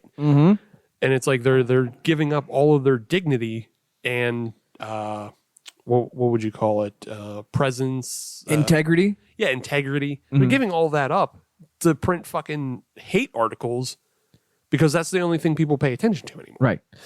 Again, if it's not turned up to 11, no one's going to pay attention. Exactly. And it's frustrating. Yeah. Why we need to reset back to 2014. Turn the internet off. You know what? I think we need to start that campaign. For like a week. For like some people though. Not me. Not Why you. are you so special? Not me, not you. But I think we can identify the people who don't need the internet anymore. You know what? I think I think we should do that. Of just give it a week. No internet. People over 60, no more internet for you. Trust me, there's plenty of people under 60 that need that too. I know, but I'm just saying. Plenty. I'm saying it's a good start. It just like It is. goes It is. off for you. Turning this off. So it's kind of like with vaccines, you start with the most vulnerable. Yeah, exactly. I don't like that joke. I like it. That was a really good one.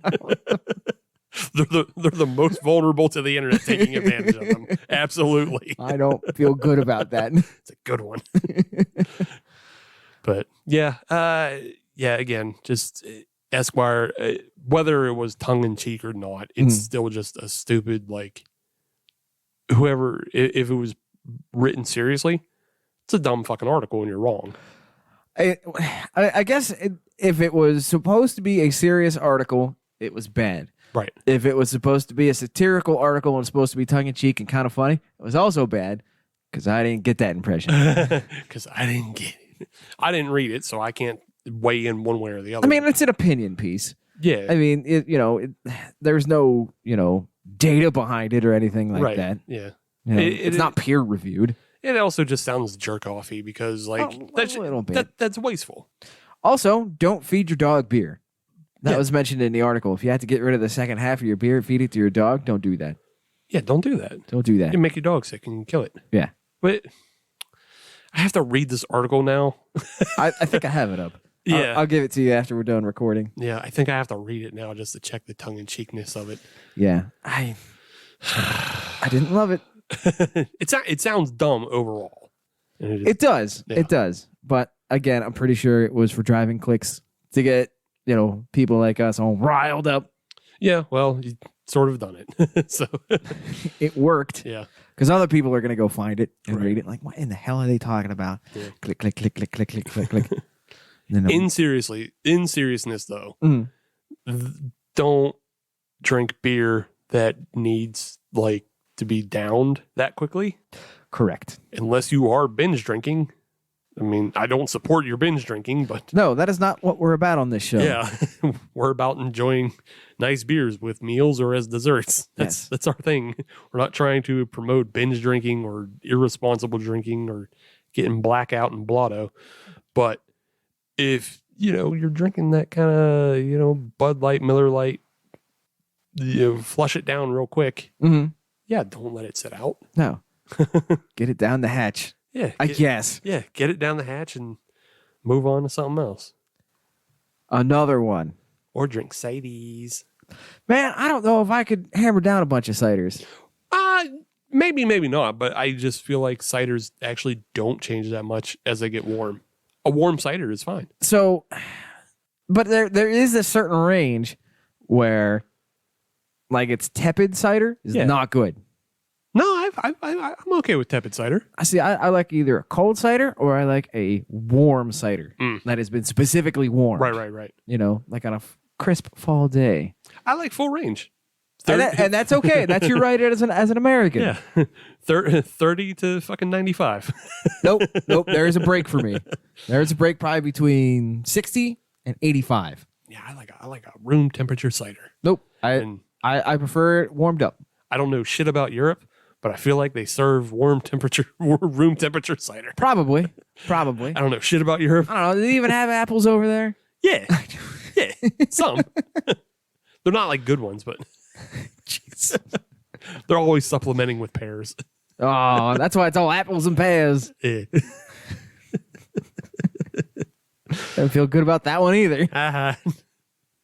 It's okay. All right. Those are the only three that I had. Okay, yeah.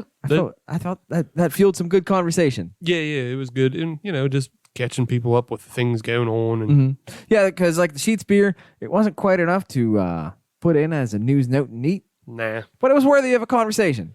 Yeah, it's worth talking about as far as just what we think. If you disagree, feel free to email us or whatever. HopNationUSA@gmail.com. And at Sheetz, if you want to, consult of what you should be doing We'll set you up. and who you should be working with. You know what? You know who would be a great entity for them to fucking work with? Who? Full Pint. Yeah. Because they have the capacity. Yes, like they do. A mug. And they have Bobby Nacho. Yeah, and they have all, like, I mean, yeah, the brewers there are good as well. But I mean, just like full pint, if that's the thing that's always holding them back from working with Pittsburgh breweries, We've got that taken care of. then yeah, full pint has your capacity covered. Absolutely. So I don't know, Sheetz, look into it. Stop being dickheads. Pretty sure you can see a Sheetz from their brewery. Yeah. So I'm pretty sure Bobby Nacho likes Sheetz too. So I haven't heard him say bad things about it. So nor have I. Yeah. But to be honest, I don't know that I've seeked that information out from him. yeah. Bobby Nacho, do you like Sheetz? Let us know. Hit us up on the Twitter. Hit us up on Twitter. Tell us. What's your favorite thing at Sheetz? That's a good question. We'll make it a Twitter poll. Yeah. What does Bobby Nacho like from Sheetz? Yeah.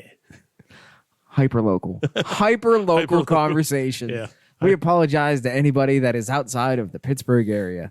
It's good for them because then it gets them interested. They're like, who's this Bobby Nacho? What's this full pint beer? Yeah. Full pint sounds like a real recognizable name.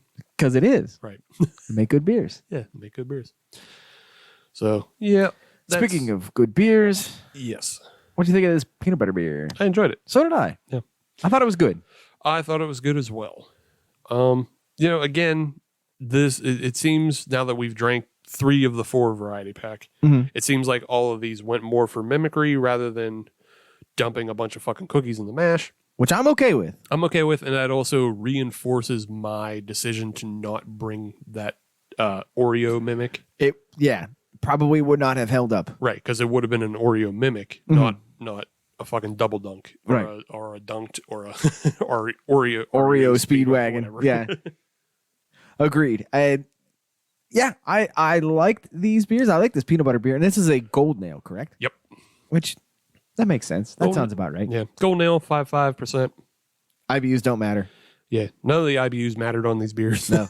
And I like having a show where the cumulative IBUs of the beers is less than what you would have on one beer on other episodes. Yeah, I think we remained under 40. I think so. I think so, because there's one that's 15, there's one that's 17, so that's You got 30. room. That's 32.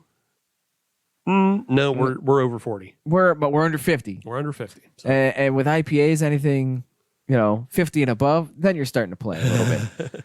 Hell yeah. So yeah, I appreciate that. No, good beers. O'Fallon. Yeah, I'm not gonna kick them off the table. Nope. So I guess we should rank them. Yeah, we'll get rankings real quick. Okay. Well, we'll see who comes in gold. For you. But yeah, for me, bronze is obvious. It's going to be the vanilla wafer cream ale.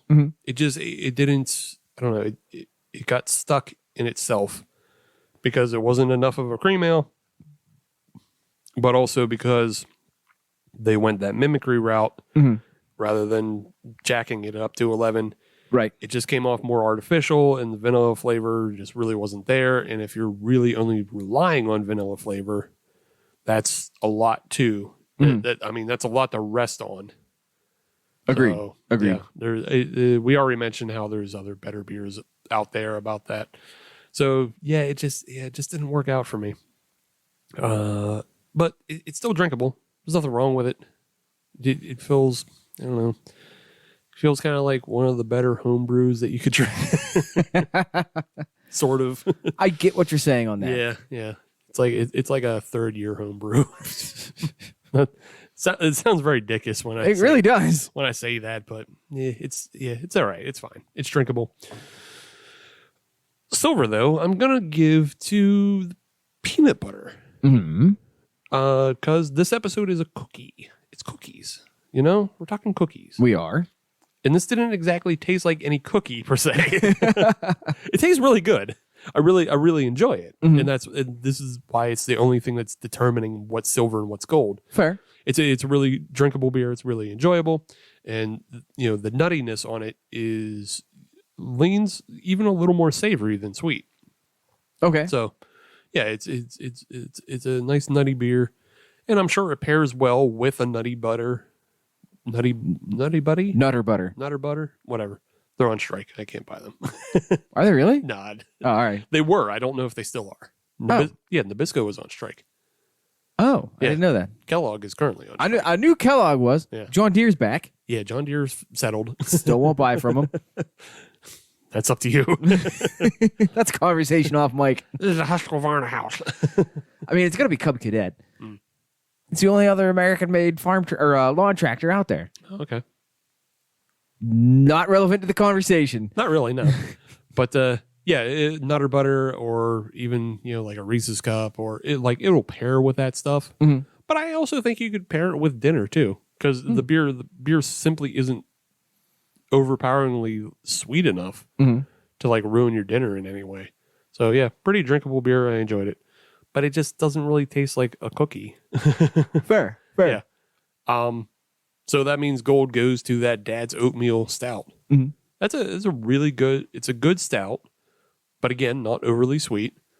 But it has those surprising notes of cinnamon and raisin that you don't find too often in beers in general. So yeah, I really enjoy that beer, and I would probably drink like 2 or 3, like as a prime the engine before you fucking get into something crazy. So for me, it's actually going to be exactly the same. Okay. That vanilla cream ale. Or vanilla wafer cream ale. I apologize. You already hit it all. It was both things and neither at the same time. It was fine. I didn't hate it. None of these beers were hateable. But this one just kind of lagged behind the other ones. The peanut butter beer was good. You had mentioned in terms of pairings and things like that. The one thing that I would like to try this with is the peanut butter burger down at the Beer Hive. Ooh, dude, yeah. Yeah, I think that would go really well with a peanut butter burger. Yeah. Also, I need to go get a peanut butter burger. That's a good. I think that would work quite well. Even just like a real bacon heavy cheeseburger. Yeah. Yeah. But in the gold medal position, I'm going to go with that oatmeal cream stout. Yeah. That one, and the reason I'm putting it there is because I found that to be the most surprising of the 3. I honestly thought that one was going to be a clunker. Same. That's That's why we did it first. it was the most boringest, right? As far as advertising goes, because even the label is like an old fashioned cookie right shop, and it looks like just a regular run of the mill oatmeal stout, and it was not. No, it wasn't. Yeah, it was by far the most surprising of the 3. Peanut butter, we know what you're getting. Yeah. Vanilla wafer, you know what you're getting. This one, okay, all right, it's a little bit different than I expected, especially because in my pea brain, oatmeal stout is an oatmeal stout. Right. This was more. Yeah. So for that, let's go in the gold medal position. Yeah. Sounds right. Yeah.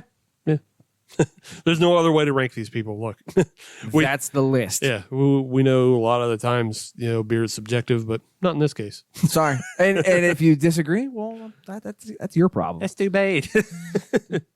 Email us about it. HopNationUSA@gmail.com. And if you want to find us on social media, all you have to do is search Hop Nation USA, and they'll get your Twitter, Instagram, and Facebook. And if you want to listen to brand new episodes of the Hop Nation USA podcast every Friday, as you should, then search Hop Nation USA on your favorite podcatcher like Spotify, Google Podcasts, Apple Podcasts, Stitcher, Podbean. We're on that Pandora now. And we're on everything else that starts in pod and ends in cast. So if you're on any of those platforms, leave a 5-star review, because we are a 6 hot dogs for $1 show, but they only let us use 5. And that's a bigger crime than there not being a proper pretzel beer. Shit, you're right. From Sheetz. Damn it. O'Fallon does do it. They do. They make a good one. Yeah. I enjoy it. Yeah. Had it before. Would drink it again. Yeah. But damn it, you're right. Yeah. This ruins my night. That's why I said it was a big crime. It's a big crime. But that's that. Next week, we'll be back with something else. I believe we're going to do our Christmas shopping guide. Yes. For all you lazy. Shut up. The Zon's got 2-day shipping. That's right. I'm starting it. I'm calling it the Zon. The Zon. And that's how Adam revolutionizes and stays up with the kids and shifts paradigms. That's right. Get your shit on the Zon. Got that Zone. Got that Zone Prime. Holy shit, Zon Prime sounds like a fucking SoundCloud rapper. I'm going to go take care of that right now. Zon Prime. Zon Prime. Yeah, but we'll be back with that next week, doing some holiday stuff, and we'll have holiday stuff in the future, and hopefully looking to get on a bunch of guests and just check in with people. It's true. And yeah, that's how we'll close out 2022. Nope, 21. Shit. Yeah, I'm man. trying to jump ahead. You know what? All these years just blend together now. Yeah. It's all just garbage. Here's the thing. I'm listening. I heard that shit happens when you get old, right? Yeah. But then we had this fucking thing going on. Yeah, heard of it. So I don't know which one. I don't to either. blame. I don't either. I think it's both. Both. Both of them. Both It's of 'em. country talk. Damn it. I think I think it's more of this thing than the getting old thing. Maybe. Because I mean, it got accelerated hard. Yeah, I think it's wasn't supposed to hit us till we were 45. Yeah, I'll buy that. Yeah. Yeah. Dang. Dang, it got us. I didn't have time to buy my Corvette and white New Balance shoes, That's right. Dang, it got us. let alone the gold chains and a Hawaiian shirt. Dude, let's get into Tommy Bahama. Yes. Let's get some Tommy Bahamas going. Let's go hang out at Hooters after 9. or before 2. All right. Well, we got to go to bed. If we're going to be there by 2. Yeah. All right. We'll be there next week. Not Hooters, here, Right here. which is not Hooters. On the Hop Nation USA. Bye.